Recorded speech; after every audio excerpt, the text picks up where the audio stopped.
السلام عليكم ورحمة الله وبركاته، اللهم صل وسلم على سيدنا محمد وعلى آله وصحبه أجمعين. اليوم جبت لكم مفرزنات رمضان باش نبداو بالمكونات بتاع الشوربة. إن شاء الله رمضانكم مبروك، وإن شاء الله كل سنة وأنتم بألف خير، وإن شاء الله يتعاود عليكم بالخير والصحة. أول شيء جبت المعدنوس. قبل كل شيء نغسل الخضار قبل ما نقصوها، الغسلة الأولية طبعا. غسلت قصيت المعدنوس، يعني جويد. خديت قطين وقعدت نقص فيه. طبعا ومن بعد نغسلوه غسل جيد. وتوا نتعداو للبصل، خديت كمية بصل وقعدت نقص فيها يعني جويد، لكن أعمل فيا البصل خلى الدموع تشرشر. بعدين قلت خليني ناخد طريقة أخرى أسهل. جبت الماكينة بتاع البصل اللي هي بالخيط.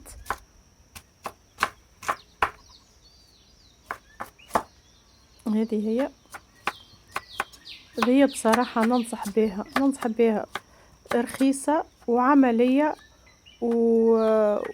وسهلة، يعني عرفت وتقص لكم البصل جويد أحسن حتى من قصان اليد، وتحط الكمية اللي تحبها يعني. وخذوها على فكرة تبدأ تكون فيها 3 ولا 4 موس، ما تاخدوش اللي فيها موس واحد. اللي فيها موس واحد مرة شريتها ولوحتها ما تصلحش. وبالخيط، بالخيط أحسن شيء. فما اللي بالشارج ضعيف.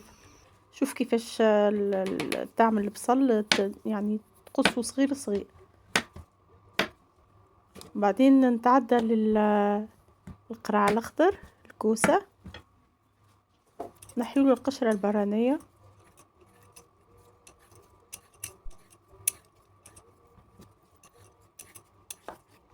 وقصوه على حسب رغبتكم تحبوه، يعني قطعة صغيرة قطعة كبيرة، على 4 يعني أجزاء على حسب.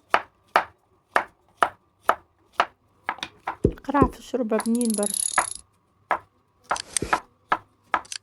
ما قلت لكمش هذيا يعني مفرزانات الشوربة، قلت لكم ولا لا نسيت؟ هذيا كل ما يخص الشوربة تقريبا بتاع أسبوع ولا حتى بتاع 10 أيام، كل ما توفى الكمية نعاودو. هذه تصح للنساء ربات البيت اللي يكونوا مشغولين ويخدموا ويروحوا ليه يحبوا يركبوا فطورهم. تو جبت كلافز هنا يبيعوا فيه من غير أوراق. سبحان الله، كل بلاد ورطالها هنا. بركة السيخان، أما بنين يعني عنده نكهة. ناخدو بيو على خاطر فيه طعم. مثال في الكلافز نحبو خشين، وبطبيعته باش يذوب كيف المعدنوس.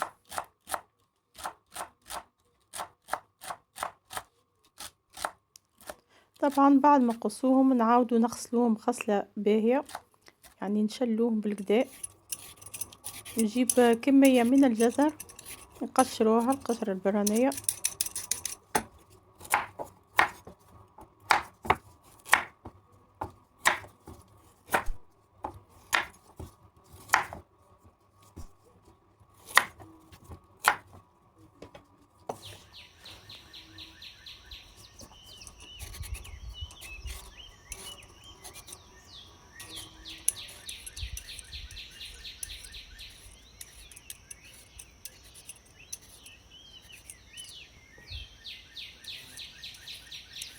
طبعا ومن بعد نقصوا مكعبات.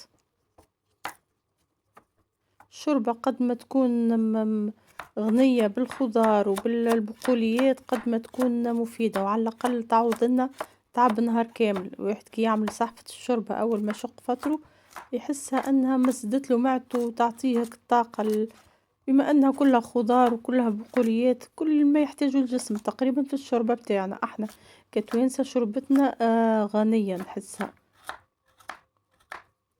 وبالطبيعة راهو فما برشا حاجات يتحطوا في الشوربة غير اللي أنا حطيتهم، أما هاذوما يعني اللي هو المفروض تكون في كل، يعني اللي هي العادية. فما اللي يزيد الجلبانة، فما اللي يزيد شو اسمه الباذنجان، فما اللي يزيد. لا أنا حطيت الحاجات اللي ما تغيرلناش الشوربة بتاعنا الأصلية، عرفتوا. وحمص، خديت الحمص الحكوك هذوما عبارة كأنهم طايبين، حطيت زوز ولا 3 حكوك، غسلتهم طبعا باش تتنحى كل الطعم بتاع المصبرات.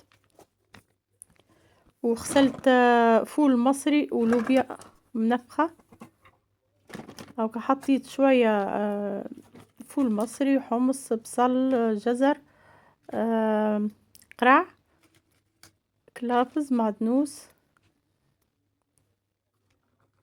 تحط شوي شوي على حسب طنجرتك، تعرف الكمية هذه باش تعمل بها طنجرة بتاع نهارها، نهار كل نهار ونهارو. ونضغطوا عليها، نخرجوا الهواء، تحاول تخرج منها الهواء وتسكر باش تكون يعني تحافظ على قوتها وتحافظ على نوعية الخضرة يعني.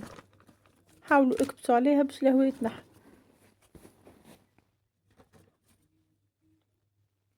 نقعدوا نحطوا من كل حاجة شوية.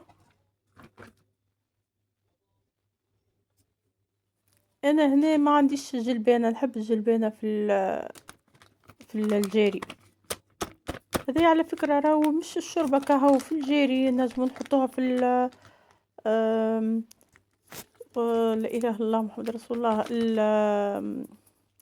في الرشتة، في الحلالم، نحطوها في شنو اخر. تو ما عنديش افكار، اما من بعد توكي طيبة نقول لكم. المهم هذا الستاندار يجي على الحاجات الجارية الكل. المحمص وشنو اخر، قعدت نقسم فيهم حتى تحصلت على الكمية هذه. وبروكلو، عندي راس بروكلو قصيته وحطيته، وكمية. فما بصل تنجموا تحطوا البصل وحده، انا حطيت بصل وحده لانه فما اكلات نحتاجوا البصل طبعا. باش نزيد نكثر نعمل اكياس البصل وحدها. يعطيكم الصحة، بارك الله فيكم، الى اللقاء، الى فيديو قادم.